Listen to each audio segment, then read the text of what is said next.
Hey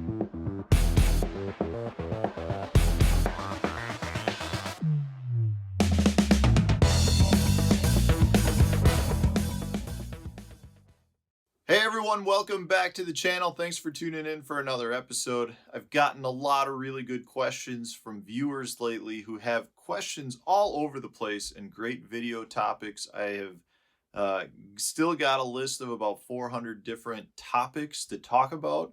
And today I'm going to be talking about one of those topics that came from somebody out there who wanted to know, when do I use a pitching bait that is straight-tailed, the beaver style bait, versus a craw style bait that's got flapper legs? And it's a really good question, and one that I guess I have not talked about on the channel. Although for me, I've got very specific times I prefer to throw flappers versus a beaver style bait. And before I get into that, I just want to remind you that if you're looking for any of these baits or a lot of the different baits that I talk about, go into the description of the video, click the link for therealshot.com. It's a local tackle shop here in Wisconsin. You can buy your tackle, outdoor gear, hunting gear there. If you use the discount code Stefan10, you'll get 10% off your order. It helps the channel out, you save a little bit of money, and it helps the local shop out, so it's a win-win for everybody. And it's just a really good deal, and I appreciate all the support that I can get.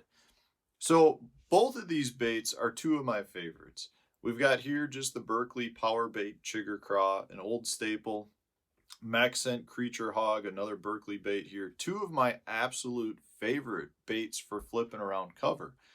And I've got very specific criteria as to when I throw both. The key here is let's break down the baits. Let's talk about the difference here. And the very obvious difference in these baits is when you've got big flapper legs like this, it creates more vibration. It creates more water disturbance. It technically should be able to attract fish from a little bit further away because the fish are going to be able to pick it up with their lateral lines and draw it to them. Versus a beaver style bait, which doesn't really have any flappers. These legs don't really kick in the water. What happens here is this bait glides more versus creating water disturbance. So that's the most obvious difference. But if we look at it further, the next thing that happens because of the motion that they make is how the bait falls. With any sort of a flipping bait, a craw style bait that's got big legs like a chigger craw or a speed craw, anything that's got flapper legs, what happens is that grabs the water and does not allow the bait to fall as quickly or to glide at all. So generally what happens is your bait falls vertical in the water because your flapper legs grab the water, preventing it from moving, from actually gliding in the water. So therefore it falls vertical, and those flapper legs act like a helicopter. It's slowing the fall to the bottom. So you generally, if you were pitching both of these on a quarter ounce, you generally will get a much slower fall on a craw style bait than you would on a beaver style bait. So if you rig this up in the same manner, instead of getting that vertical fall, you'll impart some additional gliding action. So therefore the bait doesn't fall straight vertical. It might spiral, it might glide to the side, and you get a faster fall. Even though it may not hit the bottom any faster, you'll get a faster fall because of the fact that you don't have anything that is slowing the bait down. It's just gliding. So if it's moving to the side, it's going to be moving faster than you'd get with a cross style bait, assuming you're using the same style weight. So for me, those two things are what I'm looking at. Is it going to be a slower fall that creates more vibration, or a relatively faster moving bait that creates less vibration?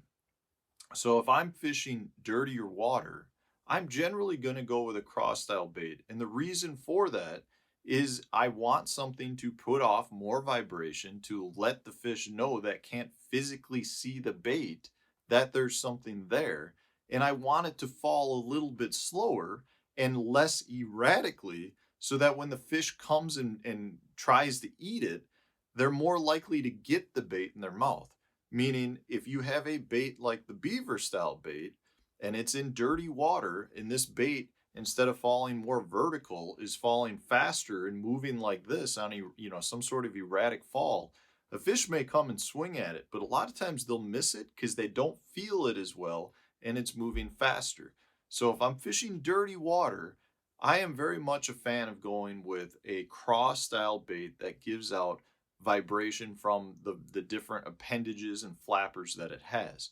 Now, to counter that, if I'm fishing in clear water, I'm almost always going with a beaver style bait because I don't want to put out as much vibration, as much kick, because the fish can see my bait so much better that I want more of that erratic motion to trigger the fish into biting. So if I flip this, say, into a laydown, when it goes up and over a limb, I don't want it to slowly fall down, and helicopter to the bottom. If it's clear water, I want that bait to come up over the limb and sometimes glide to the left, sometimes glide to the right, sometimes go straight down. But I want it to do it quick because I want that fish that's sitting in the tree and can see my bait from a good distance away to have to react to it and to have to come over and eat the bait. And if they can see it better, I know they're going to be able to eat it better than in dirty water. So that's really the biggest thing for me. I really want a bait that's either going to create strikes through erratic motion, which is generally going to be more in clearer water, versus if I'm fishing that dirtier water, that's 2 foot of water visibility or less, I need the bait to draw the fish to it. And when it does draw it to it, I don't want the bait to be going so crazy all over the place that if the fish decides to react to it, that they're going to miss it a good portion of the time. I want them to be able to locate it. So that's really the two differences for me. If I'm, so it really comes down to watercolor more than anything. I want in clear water, I usually want a beaver style bait where, it's a little faster fall, a little bit more of that gliding motion, erratic motion versus the helicopter fall of a cross style bait, which is what I'd prefer to have in dirtier water. There's a few other differences when it comes down to the two baits, but really nothing that's noticeable in my opinion. Like those are the two key things. You need to recognize the way the baits fall and then the amount of vibration that's being put off the two baits. So I hope this was a helpful video. It's kind of just a short, quick tip, but I do think that it's a meaningful difference between the two baits that can help you get more bites depending on the lake that you're fishing and the water color of that body water. So thanks for watching. If you enjoyed the video, hit the like button, share it on your social media pages, and stay tuned for tomorrow's video.